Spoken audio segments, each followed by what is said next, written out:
The in-class material, it's character animation archive.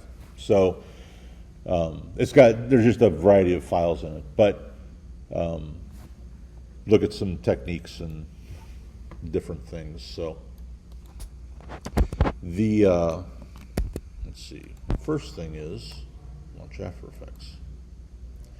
So I'm going to work more with, within character animation, there's what's referred to as FK and IK, two separate forms of animation.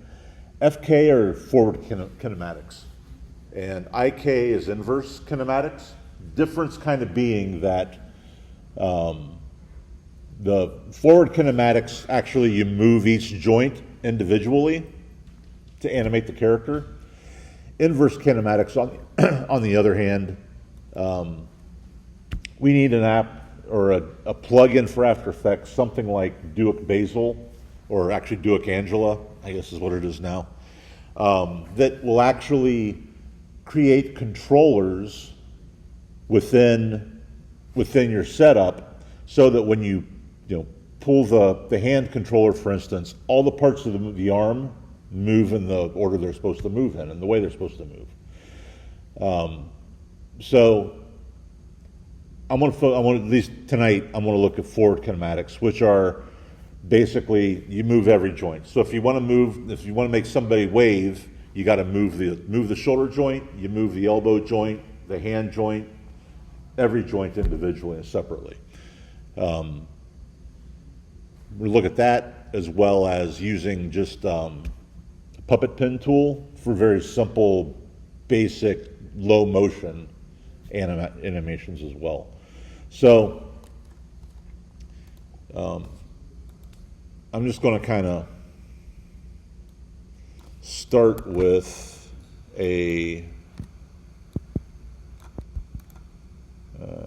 let's see, I got this guy. And merge all the layers. All right. So if we have a character, there are ideal ways to sort of set up a character to animate them, and there are less than ideal ways, but we can animate all of them in some form or fashion. So I'm going to start off with the lowest one, the simplest one, which is using the puppet pin tool. So I've got this from the stuff I download or I put up on Brightspace. I've got this file titled Guy1, and if I scale him down, you'll see that he is all pretty much one character. There's no separate arms, legs, anything like that. It's just all one. And we can animate this guy as well. It's just we're going with a puppet pin. The motions are limited, pretty much. If you have a few characters in a scene that just need to kind of sway back and forth and move around, puppet pin actually works out pretty well.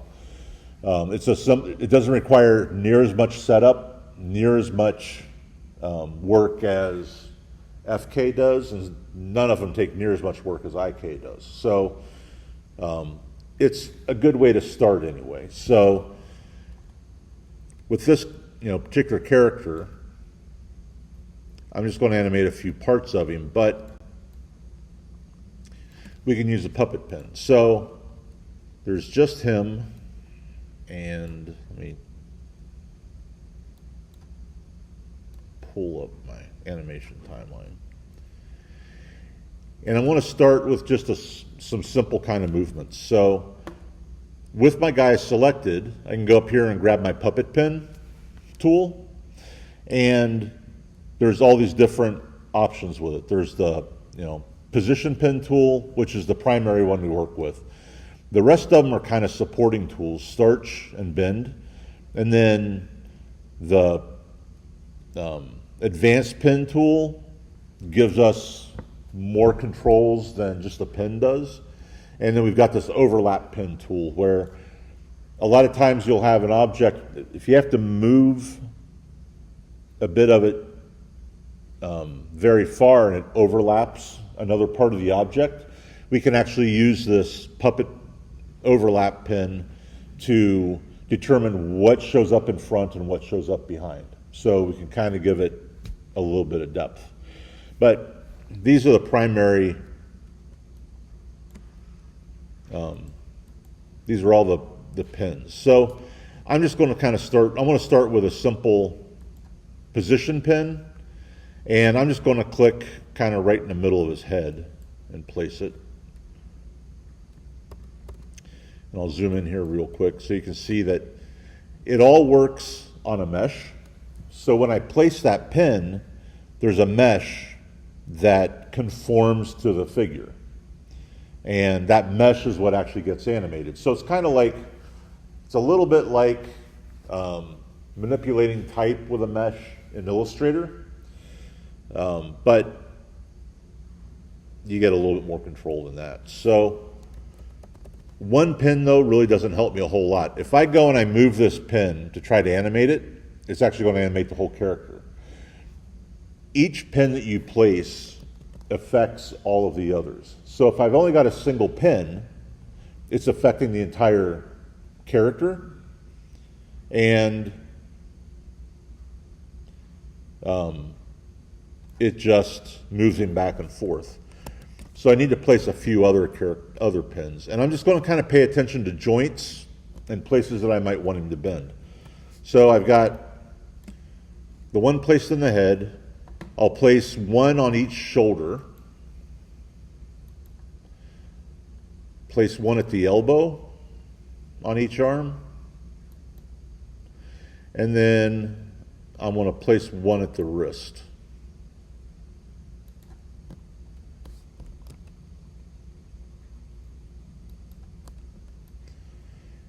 And for now, I think, I'll go ahead and I'll place a pin at the hip, a pin at the knee, a pin down at the foot, and I'm not going to place anything on the back leg because of the position of it. I'm not going to get very good movement at all. So we'll do that. Now, whenever I come back up here and I move this pin, just his head will move. So, not too bad. I've got enough pins to kind of hold the rest of the body down. And if I just want to make it kind of look like he's bobbing his head or waving his head back and forth over a period of time, I'm just going to animate that pin, and I'm going to apply a loop out expression to it just to sort of just ping pong it back and forth. I'm going to keep it as simple as I can. The more pins, the more there is to wrestle with. And in your animation timeline, if I open up the mesh, whenever I place my first pin, it actually added this mesh object to my character. If I open that up and then open this deform option, here's all the pins that I put in place. And I've got to open, the head is the first one, so it's highlighted since I have it selected. But you'll notice that if I open these up, as soon as I place a pin, it places a keyframe. So it starts with a keyframe in that position. So they've all got keyframes applied to them, and I'm only going to open these up as I need them because it gets kind of long and kind of hard to look at. So my puppet pin 1 here is my head. And I can name these. I mean, if I puppet pin 1 dash head, that'll help me keep track of what's what as I work my way through this. So I've got a keyframe by default. I'm just going to, on this first keyframe, I'm actually going to move his head this way a little bit. And then I'm going to come out to about 12 frames or so. And I'm going to move his head to the other side. And what did his, oh, I dropped another pin by accident, I think. Yeah. All right, so then I'm going to move it back to the other side. There we go. I accidentally dropped a pin on his ear and stretched his ear. So his head will move back and forth that way. And then I can just select this object. And remember, when we do expressions, we hold down the Option key and click back on the stopwatch. It gives us all that type. I'm just going to delete all that and do loop out. And since I only set two pins, I'm going to ping pong it. So loop out, put a apostrophe or a single quote in, and then I'm going to ping pong it. Select ping pong. And now, as this plays through my 10-second timeline, his head will just kind of keep moving back and forth. And I don't have to keyframe every single movement that I want it to have. So his head's moving back and forth. Maybe I'll actually easy ease these. Select this, give him a little smoother movement.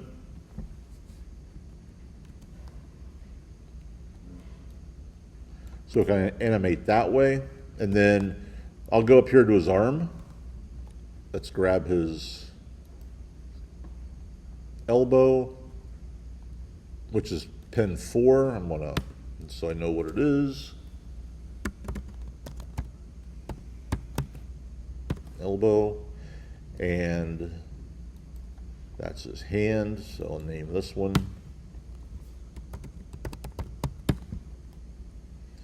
And here's his shoulder.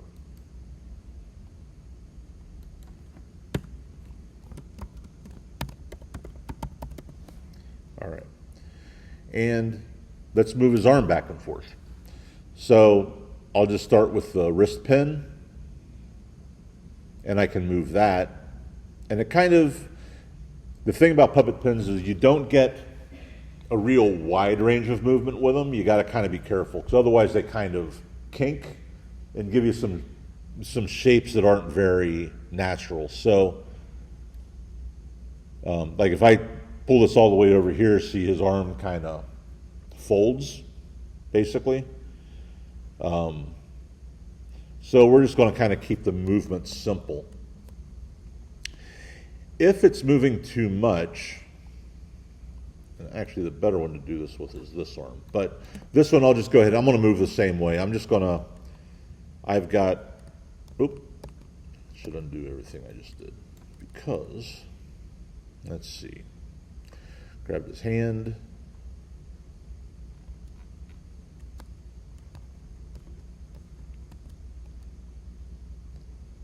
there's the head, the elbow, this is the hand. All right. And we've got a keyframe there. Actually, I'll move the keyframe down kind of like this. Come over 12 frames again. Move that up, maybe like that.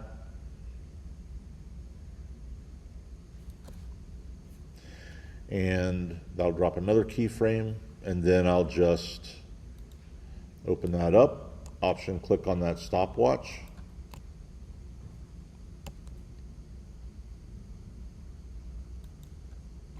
And loop out ping pong again.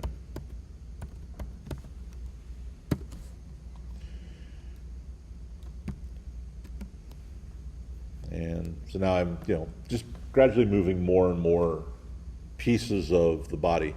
They're kind of in time here, so maybe it actually makes sense to, maybe I actually make this a little slower movement or something to that effect.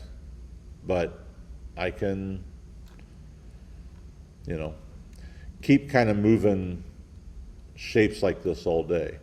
So if I stop playing that, I'm going to move this one because this one's going to give me something that, so if I come over here to this hand, notice that If I pull this up, kind of the shape that it's given that arm, which is really kind of messed up, kind of wonky,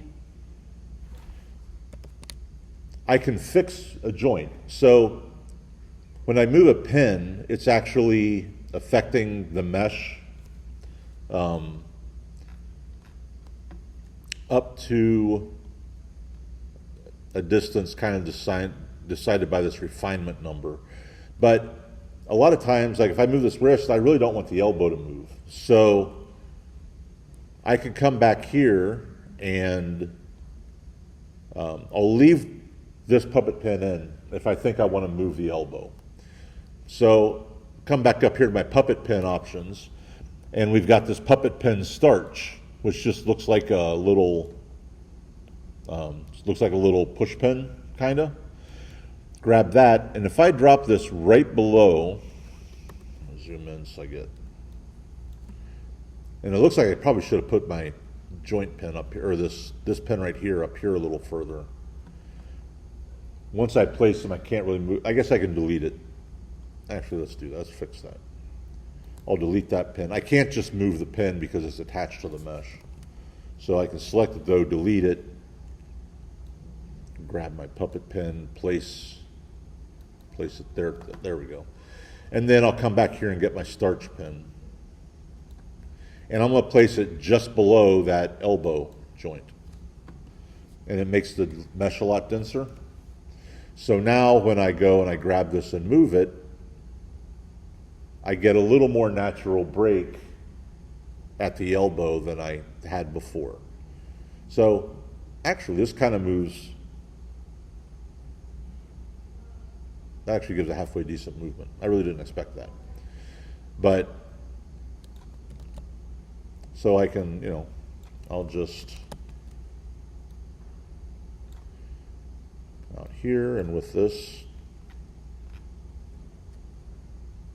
pin, open it up, and then I'll come across to here, and I can pull it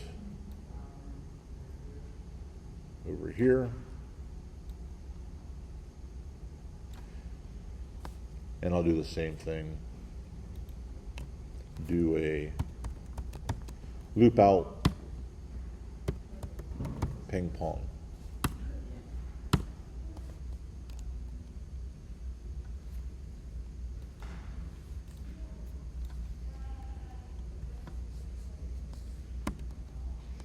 So I can just, give them kind of simple sorts of movements. They're not, it's probably the least,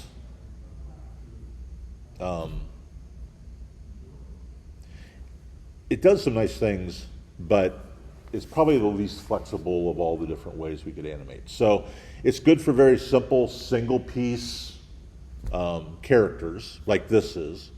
And especially if we just have simple movements that we want them to make. If I just want him to wiggle his hips and kind of dance, it'd be absolutely perfect for that. It gives that kind of feel. And we can, get some decent looks out of that. But that's the kind of thing that it gives us. So I can refine, and there's a few other things to kind of look at here, but, and I'll actually change a pin up here on a little lower down, but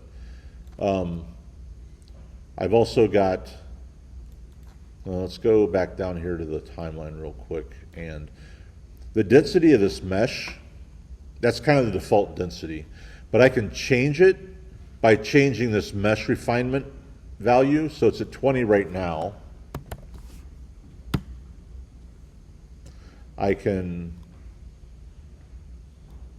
drop it down lower if I want to, and the mesh is a little less dense. Kind of changes the flow a little bit, but that kind of works out. This was also very convenient that the hand actually overlapped the leg. Usually, a lot of times when you do this, the hand might have gone behind the leg, whether I wanted it to be in front or behind or wherever I wanted it to be, it would go someplace else. This worked out, but we can also control the layering as well whenever things overlap with a puppet pin. So the last, I think, on this model, I think the last two pins here are, and I'm just going to kind of change up a pin I've got down here. So I use the regular puppet position pin tool here.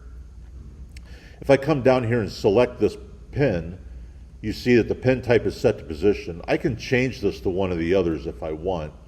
I want to change it to the advanced, and you'll see that the pin itself changes. And advanced will let me move the position if I want,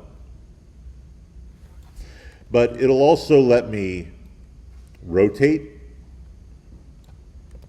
as well as scale. So if I want to sort of shuffle feet towards us a little bit, that works out kind of decently. Right now it's affecting the back foot too. If I place another pin back here, it'll arrest that. But the position pin can be kind of nice for rotations and that kind of thing. So, or the advanced pin. Like I said, scaling as well is kind of a good thing. So there's the advanced pin, and then there's also, I'm going to change that to, the other pin that's up here is this puppet bend pin. And if I change that down here to bend, it gives me just basically a point that I can't move left and right, back and forth, but it will allow me just to rotate a segment. So it's got a much wider, actually if I grab a puppet pin and pin this foot and this toe, now when I come back over here and use this, it'll affect just that foot. So it's easy in trying to keep depending upon the model or the artwork you're working with, it's easy to all of a sudden have a ton of pins sitting in something that you're not really using. Try to use as few pins as you can to get the effect that you need, but put in what you need to put in. So, but that, I mean, and it works for simple animation. It's, good to kind of start with. The nice thing is that we can actually combine this with some of the other forms of animation as well, though. So when I do the IK setup, I can set up an IK, like if I had a leg that didn't have a knee, wasn't articulated as a knee, is just one long piece, I could animate the rotation at the hip, but then I could use puppet pins to create the bend of the leg itself. And I kind of feel like whenever using puppet pins, if you can set up a character that way, where you've got some control, where you make each of the items kind of separate elements, you get better control over the puppet pin that way. It's because it doesn't affect as much of the character, Right now, this is all one object, so any pin I put down is affecting more than just the spot that I want to move. But if I had the arms, the legs, and everything else in separate parts, then at least the pins would only affect the element that they're attached to. And the pins are completely contained inside of the element, so I can move this around. I can, scale it up and down or do whatever I need to after I've animated it. The animations all stay intact. So, that's how puppet pins work. I am going to create a new composition here real quick. Marcel, did you have something? Did you have a question?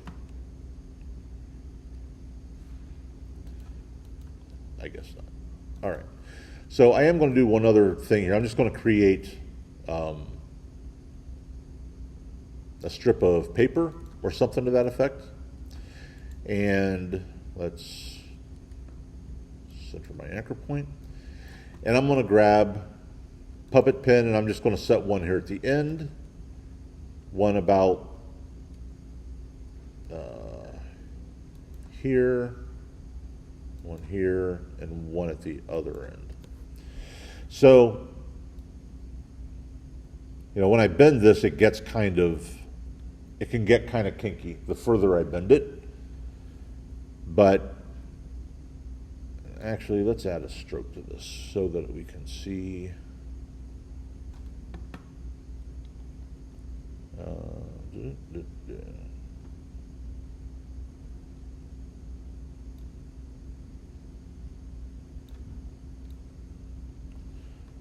I want a red stroke so I can see what happens.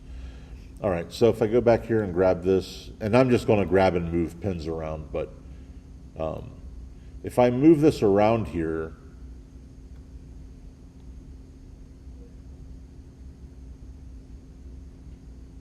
it kind of kinks up. Let's move this guy.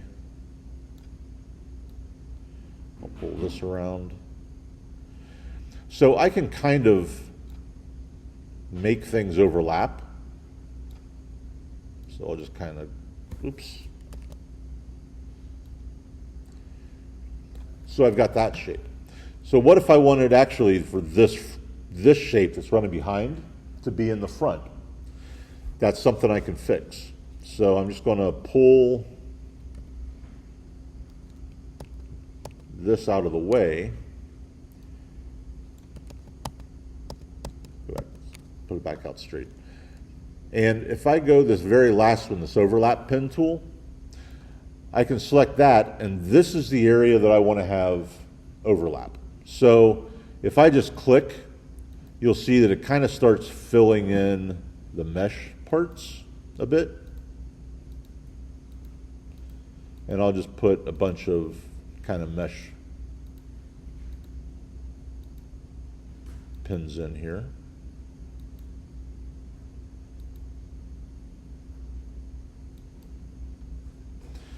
And now when I come back with I'll come back with my puppet pin, and let's pull this guy over.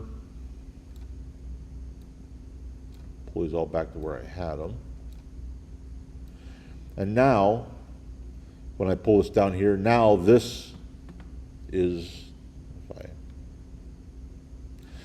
so now this piece is in front of the other piece. So it wraps and it goes behind it. So we can kind of control the overlap that way. It's the area that you want to have be on top is what you apply the overlap pin tool to. Yeah. So, pin tool, if we're pretty much able to make cartoons and like a tier, could we do that could we just rely heavily on the pin tools? To animate like cartoon characters, that kind of thing? Not even just like create like a cartoon character, but overall just like other animation motion. You could try it, see what you get. I mean, it's got limited movement, you know? I'm going to guess that it's not going to give, depending on what you're thinking of, it's probably not going to give you all the range of movement that you want. Okay, so let's use like your rectangle, for example. Yeah. Could we theoretically speaking, you could have the pin tool pretty much make itself into a loop. Is that possible? Oh, make a rectangle. Yeah. I don't think it's going to look the way you want it to look, though. It's probably because you can see kind of how rough this gets. And I can adjust it a little bit if I open this up.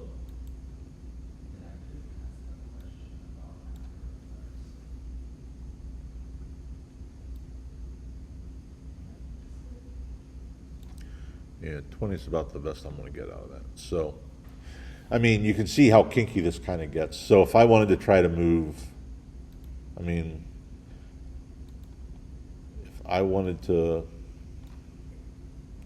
try to make these match up,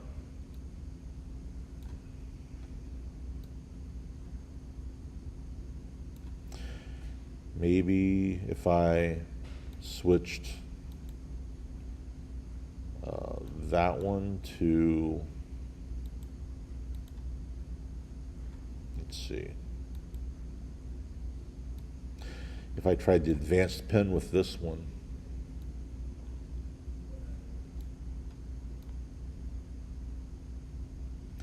you can kind of start to get it, but it's not.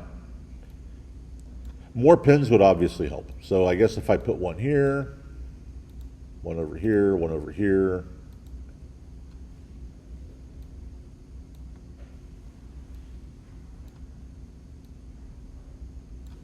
So is that kind of what you're looking for, taking a rectangle and, Actually, yeah? Yeah. I mean, the more pins you put in, the better it gets, you know? But it's just a lot of pins to kind of wrangle and control is all. But if you can make it work, yeah, I guess, why not? It's like anything. What matters is the final result. If you get the result out of it that you're looking for, then it works, you know? That's always the trick, to be honest, so. But it's probably worth a try, I would say.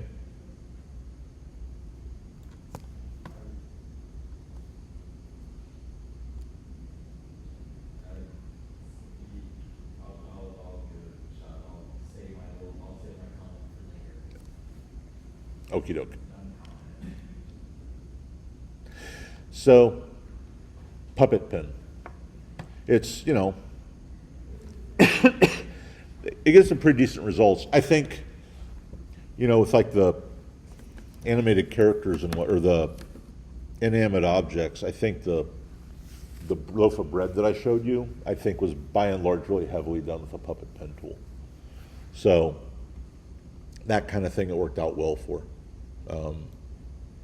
But you can kind of, they're worth playing around with. Actually, that's probably one of the nicer movements that I've actually gotten out of a puppet pin before. So, but, so there's that. I'm going to go back over to this comp. So I was kind of messing around. When you've got two-dimensional characters like this that you make, this one I downloaded actually from FreePic, I think. But a lot of times too, you'll want different views of them so that, you know, if you want them to look as though they kind of change position a little bit, you can't really animate a two-dimensional character in the round that way. But just as an aside, I was toying around with, actually, and I'll do it here real quick. I downloaded the Illustrator beta with the turntable in it. And I don't know if anybody's done that yet or not. Has anybody downloaded the Illustrator beta and tinkered around with it? The beta program, there's in Creative Cloud, actually in Creative Cloud, where's my Creative Cloud? Damn it. In Creative, that's not what I wanted. There's actually a section for betas, and you can download the beta versions, which are kind of pre-release test versions. And it's here somewhere, I know it is. Let's go to new.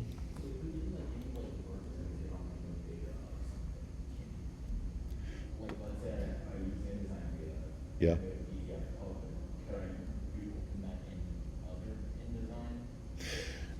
You're supposed to be able to, but it's worth a test before you actually try and do it, I think. It doesn't, they're betas. It's like the problem with the beta is that there are no warranties, express or implied, all that other good, you know, BS. But let's see here, open recent, where is my, So here's that guy. The same guy opened up in this Illustrator beta. If I select all of them and group it, there's a feature and this is kind of nice because it would allow you to create a character in one dimension, and then under the generative menu, turntable, and it'll take half a second, but it'll actually create, like put this character as though it's on a turntable and give you different views of the character. It's like kind of crazy how it works. But usually whenever you create characters to animate, you'll want a front view, a side view, front views for talking and action, side views for walking, that kind of thing. Just different kind of views for different kinds of purposes. But this Illustrator beta, supposedly, I don't know how close this is to actually releasing, and it does use credits, but as soon as it finishes here, the only thing I don't like about it is it takes forever and I'm impatient. But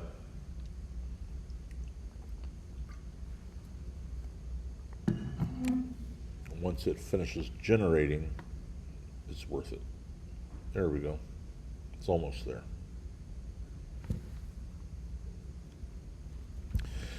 So there we go. And it can generate multiple views of your drawing and your character for you.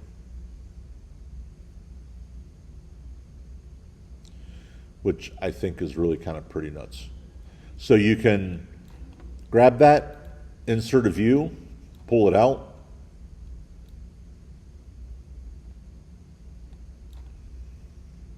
Maybe we insert a view.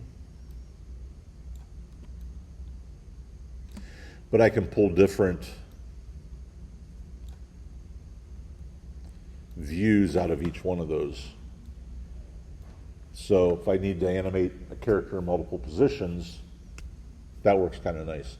That's out of the Illustrator beta, which you can get off Creative Cloud. It's kind of worth playing around with. I think it's still in beta, so it doesn't really cost anything, but it'll work on their credits once they launch it. So kind of interesting though. Save each of those as different layers, and which I did. So if I come back here, I've got multiples of that guy. If I drop it in, port as composition, layer size.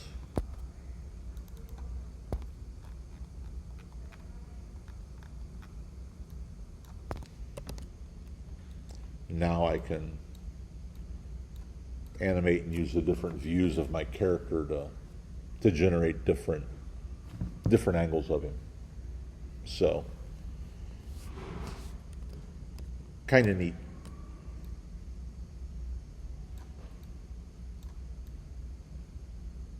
Something to look at and play around with that I think kind of beneficial for character animation and whatnot through After Effects, because when you create two-dimensional characters, you need multiple views of them anyway.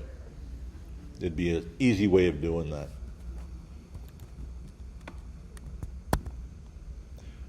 I mean, I consider myself pretty good at making front views of characters. When it comes to doing side views of characters, for some odd reason, they always look dumpy. So, but just something to keep in mind that I wanted to kind of bring up, because we can kind of use all these together. So that's, go back to After Effects though. Actually, let's quit this beta. Don't save it. Where did my After Effects window? There we go. All right, so back into After Effects though. So Puppet Pen, multiple views of a character, just different ways of generating those kinds of things. So Puppet Pen's one method. One of the other objects that I have, and there's quite a few of them, but I've got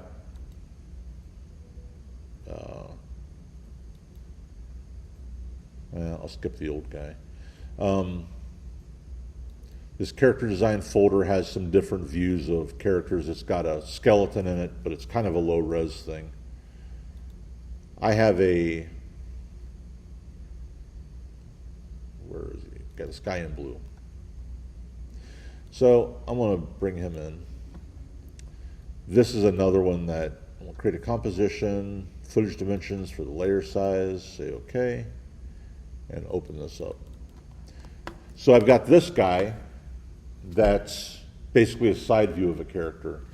And if I can animate this guy using forward kinematics or FK. So if actually I want to drop you see I've got labeled his head, neck, upper body, his upper arm, lower arm, hand, upper leg, foot, all the different parts.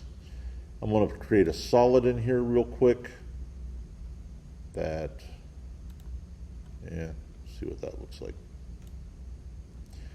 And I want to lock that solid so I can see everything. Where the puppet pen is one way of going about it. Actually building a segmented character in Illustrator, Photoshop, or whatever other app is the other way to go about it. So this character matters whether I'm using FK or IK. I need to have it built in parts and segments. So if I kind of pull him apart, head, neck, the body, the arms are in different parts, the leg, and these all become parts that I can bend at their joints and do something a little more realistic with. So I'm going to put them all back together. But what's important about a character like this is we've got to rig them appropriately. And whether it's a side view like this or a front view, I've got a couple of characters that are front view as well. I just chose this because it gives us fewer to mess with, fewer things to mess with. But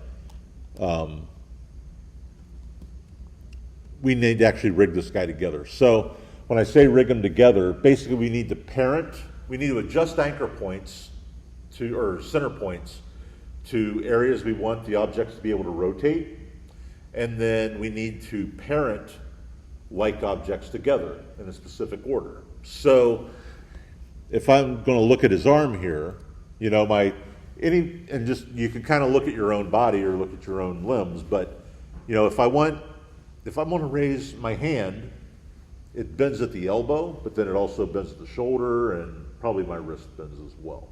So I've got to kind of put all these things together so that when I bend the shoulder, then I can bend the elbow, and then I can bend the hand. So they've all got to kind of work together. So I'm going to start this with just selecting all of this guy, and I'm going to put the center points where they belong. Side view is nice for this because you only have one limb to do. You don't have to do them both. But I'm going to do that, and then just to make it easy to see where all the parts overlap, I'm going to open up my transparency and change my transparency to like 50. Then if I zoom in here, we can see where different parts overlap. So I can see where the elbow overlaps, where the thigh overlaps the hip, the knee overlaps the thigh, that kind of stuff. And that's going to tell me where I can put my center points. So I'll just I'm just going to deselect all those. I'm going to start with the head. The head should actually move at the base of the neck. So if I grab my center point and drag the center point down here, the head should probably actually bend there. And then if I test it, that's a good spot for the head to bend in. Then I'll grab, actually Y is what I want, grab my neck, and it should bend where it goes into the body. So I'm going to move the center point for the neck down here just below the collar line. When the neck bends, the head's always going to bend, right?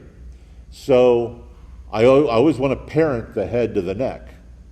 So if I come back down here, and actually usually I do parenting last, but since I'm kind of zoomed in on this, it makes it a little easier. If I come down here and look, here's my head. My neck is actually this one right here. So I'm actually going to select my head and come out here to the parent links, and I'm going to parent the neck or the head to layer 3, which is my neck. I can also do that by using this little pick whip that's right next to it, clicking on it and dragging it to the layer that I want to parent it to. So now when I move my neck,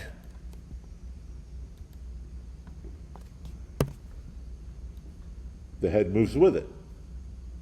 Or he can look up, and then I can grab the head, and he can look up even further. So, you know, by parenting these and putting them together the right way, we get some flexibility out of the way we can move everything.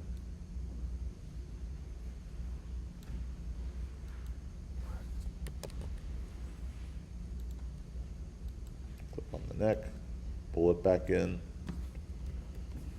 And I'm just going to kind of go that way through all of my parts. So my shoulder, Y on my keyboard, because the arm is going to rotate at the shoulder. Then the forearm, I'll select it. It's going to rotate right here at this elbow where those overlap. And then my hand will rotate right here just inside of the cuff. And I'm just going to do center points for now. And then grab my leg. The upper leg is going to rotate at the hip. The lower leg is going to rotate up here right at the knee where those colors overlap. And the foot is going to rotate right here where the leg goes into the shoe. And the last two parts I have are the body, the torso, and the hips. So I'm going to rotate the torso is going to rotate at the hips. And the hips will rotate kind of right down here somewhere, right where the leg goes in to the hip. So I moved all my center points so that I know, so that things bend at the right spots. And if I just, once I've done that, I really don't need to have it be transparent anymore, so I'm just going to turn that back to full transparency. But now, or full opacity. But now I'm just going to go back in and close all my keyframes up. So I want my hand to be parented to my lower arm, because that's where it attaches. And I want the lower arm to parent to the upper arm. With the leg, I want the foot to parent with the lower leg, and the lower leg to parent with the upper leg. So if I move my upper leg, the lower leg and the foot are going to go with it. And I just kind of keep doing that. The upper leg then, eventually that needs parented to the hips, but I'm not really going to do that yet. I'm going to parent the neck to the body, and I'm going to parent the body to the hips for right now. So now if I come in here and the W key with my rotate tool, if I select my upper arm and rotate it, everything goes with it. Grab my lower arm and rotate it, and then I can move my wrist as well. So that's how we rig a character in order to animate them.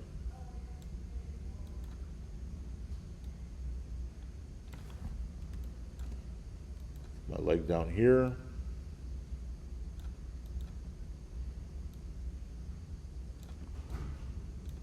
So you start to kind of get the idea of how we move stuff in order to do things like walk cycles and all of those kinds of things. Because this is a side view, normally with a side view, I do something like a walk cycle with that. I'm just going to animate one leg and then duplicate it to create the second leg. So I only really rig up one set of, one set of limbs, one arm and one leg. It's also not a bad idea too, to kind of group your layers together. So all of my arm elements, I'm actually going to change the layer color for those. I'll grab the foot, upper and lower leg, and I want to change the layer color for those. The body and the hips, I'll make another color, and the head and the neck, we can make another color as well, since they all kind of go together. Make it green. So that would be a reasonable way to rig up a character to animate. So whether I'm doing FK or IK, I've got to go through the same steps though. The IK setup still requires this kind of setup. It takes a little bit of time, but once you're done, the results are, you can get decent results if you set everything up right. So that's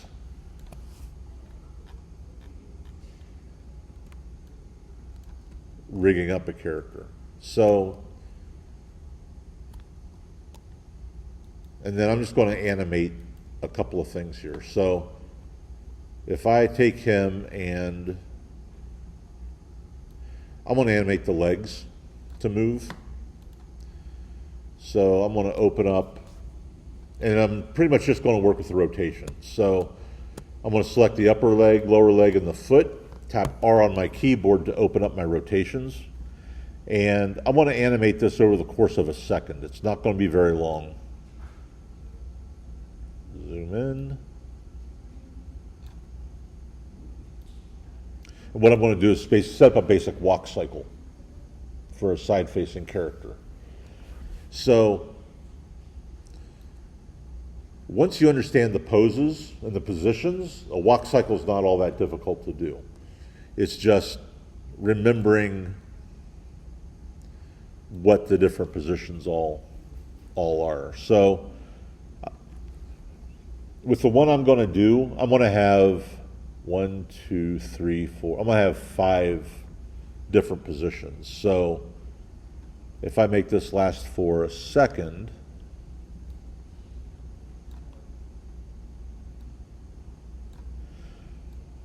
I'll probably go 4.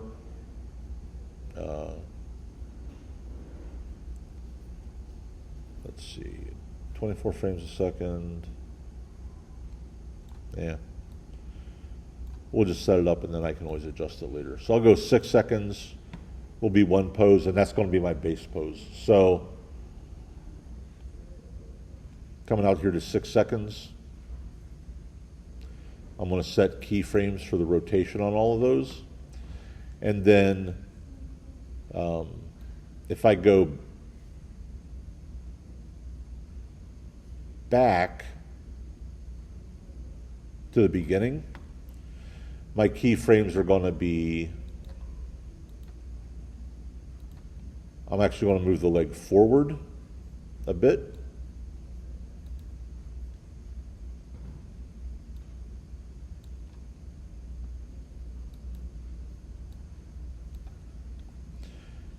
And then, so that kind of moves down, come out to 12 frames.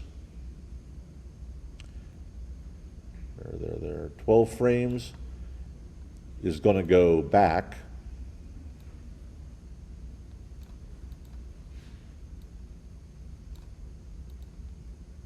Dip the toe a little bit. So if I sort of scrub through these, sort of starting to get that movement.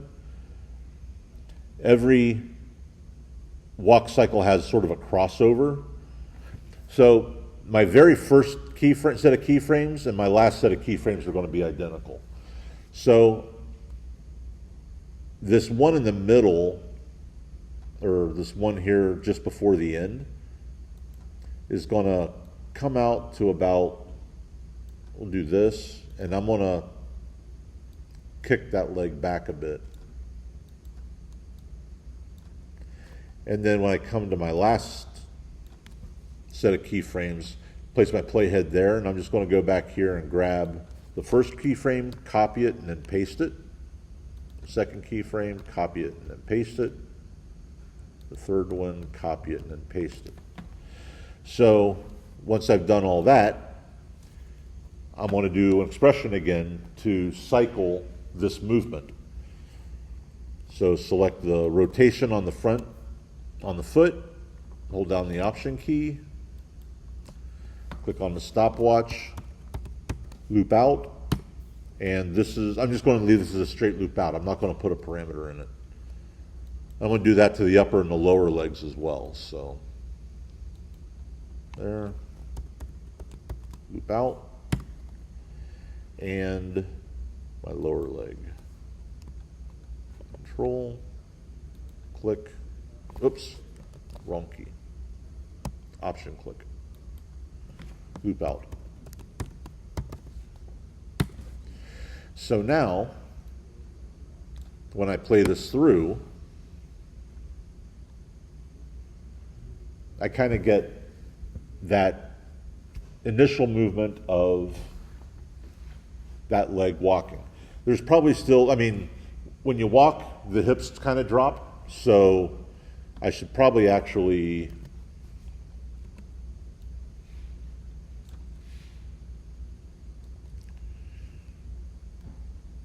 there would be my ground plane.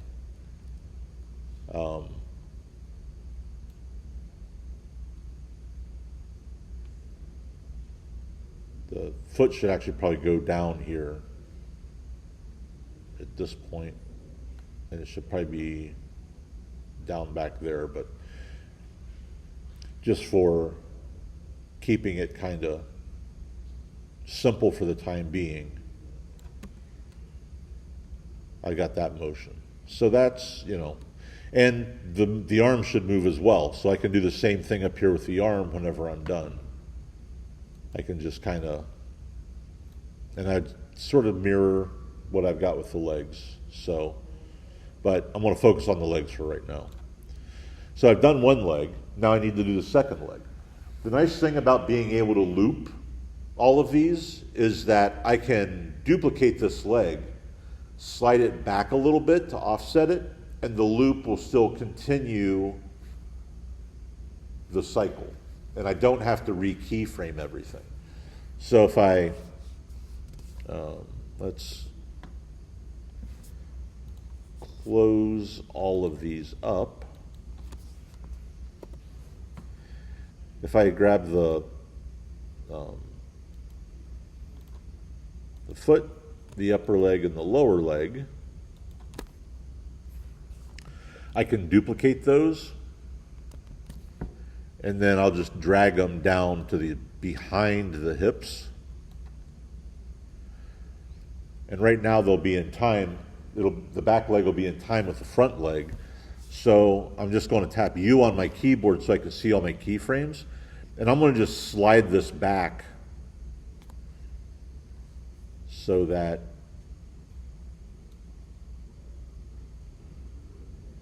I get these offset in time. Because I did that loop out, they're going to continue to, they'll be in opposite time with each other.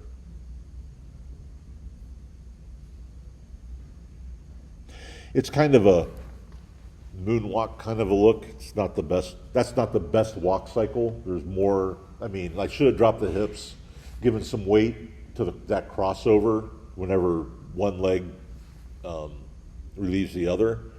But just for messing with, you know, basic settings, it's not horrible. Could be worse. So, and that'll just loop through that time period. And I can do, whatever direction or wherever whenever the leg is forward, like the front leg, when it's forward, the arm will actually be back. So the arms and the legs kind of move in opposition to each other.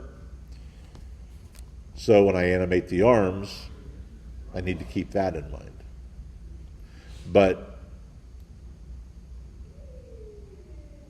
that's kind of a down and dirty, real simple kind of walk cycle.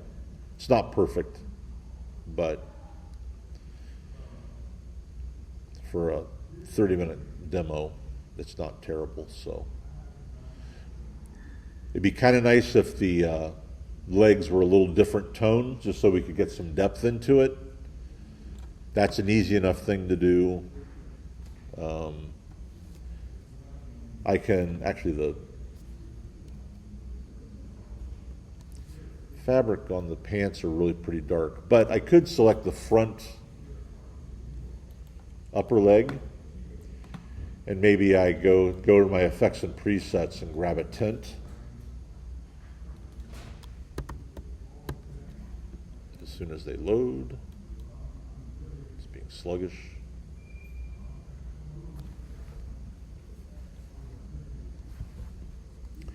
Tint, drop that on my foreground or on the upper leg, and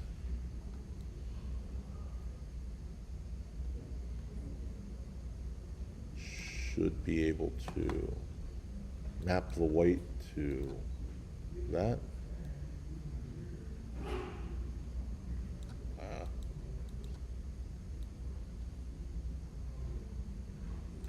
Maybe I should have picked tint to do that. Maybe I should have picked a different setting.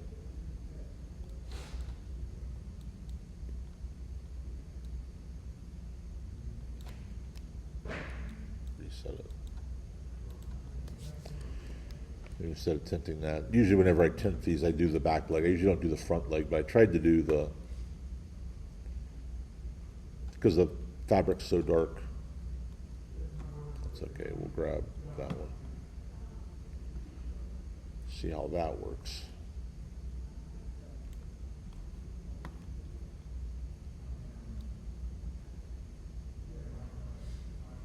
Very good. All right, I need lighter fabrics in order to do a decent tint using an effect, but nonetheless, there's a simple walk cycle, kind of basic. Swinging his arms would be appropriate. Making his head bob, since I could do that, sort of make his head bob up and down as he walks, or even position. But other movements kind of help sell it, so. But that's basically how to set up a walk cycle and rig up a character. If I was doing a front view, I'd have my right arm, my left arm, my right leg, and my left leg, and I'd have to rig all of those up and rig them to the hips. But for the walk cycle, I just did this much. So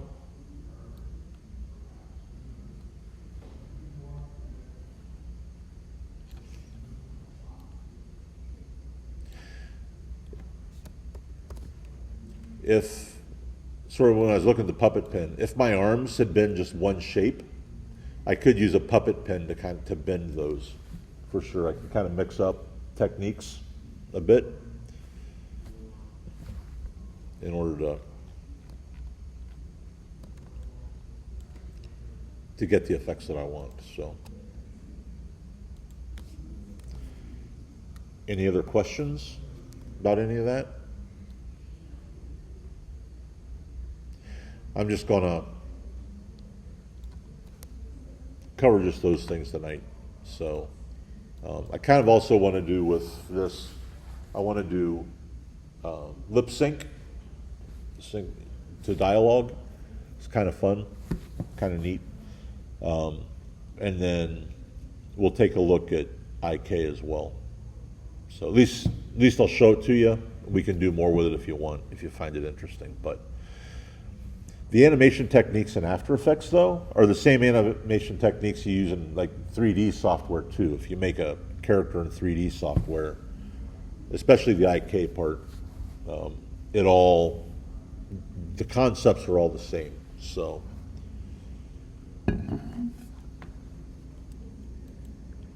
kind of good to know and get used to.